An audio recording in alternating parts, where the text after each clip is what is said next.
Shall we let the adults have a go? Are there any adults who are desperate to have a go? Oh, I've got a lady there and a lady over there. If you two like to come over? Okay. And if you come over here? There'll be another one outside the restaurant. And if you'd like to stand face to face, just pop your toes on the edge of the post there. Okay. Felix is grinning. Now you've volunteered. You've got no idea what you volunteered for, have you?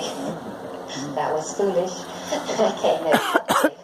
What we want to demonstrate to you is just how dexterous and manoeuvrable owls are. So what we've done is we've created our own little forest. Because in some woods and forests, the trees are so close together, the owls have to adjust their flight patterns very, very quickly. What we're going to do now is we are going to show you how we do this. So before we get them to fly through our new trees, we're going to introduce you to what is probably the owliest owl you'll ever meet. Her name is Ennis, and she's a great grey owl. She's going to appear from the bottom, and she is truly beautiful. Here you go. Flies on big, big owl.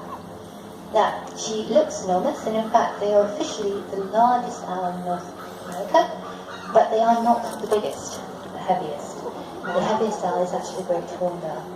And what you're looking at there is really a flying duvet. If you think about Amber, who flew a moment ago, just over 3 pounds, this owl doesn't even make 2 pounds, so actually quite small. Now what we're going to do is, she had a look at the forest, she thinks, okay, they look alright. So we're taking her down the bottom, and then what we're going to do is we're going to fly through each of our sets of trees. So, take it away, James. So, mini forest number 1. Are you ready, guys? So very safe, watch out.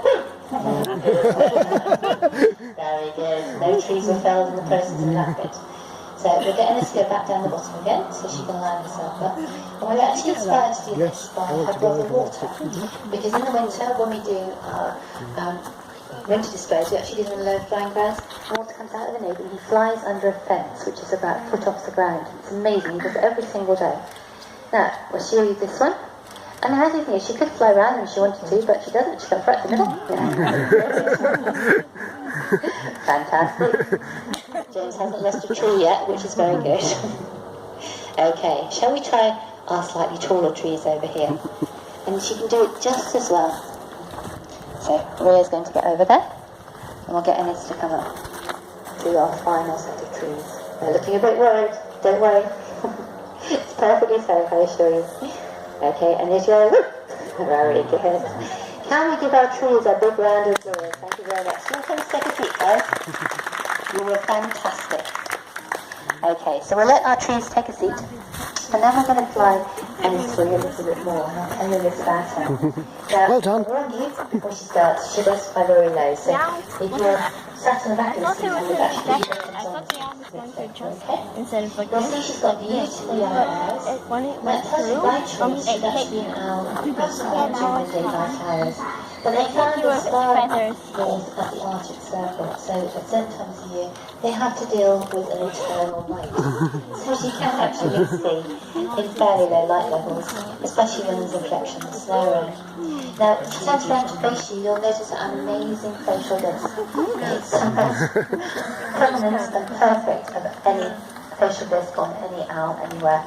And the reason for that is because she needs super sensitive hearing. So lots of owls have got very good hearing and they rely on it to actually find their dinner. But in the case of great owl, if they didn't have wonderful hearing, they'd go very hungry because their dinner isn't visible. It's actually running around in tunnels under the ice and snow. And the only way they can locate it was by actually doing the sort of like depth location. So they've got 2 ears either side of their face. One ear will give them the direction of the sound, the other will give them the depth. And they have to plunge their feet and talons through the snow to actually get their prize. So they will ball their talons up so they can make a very small little fist. They've got incredible strength in there as well.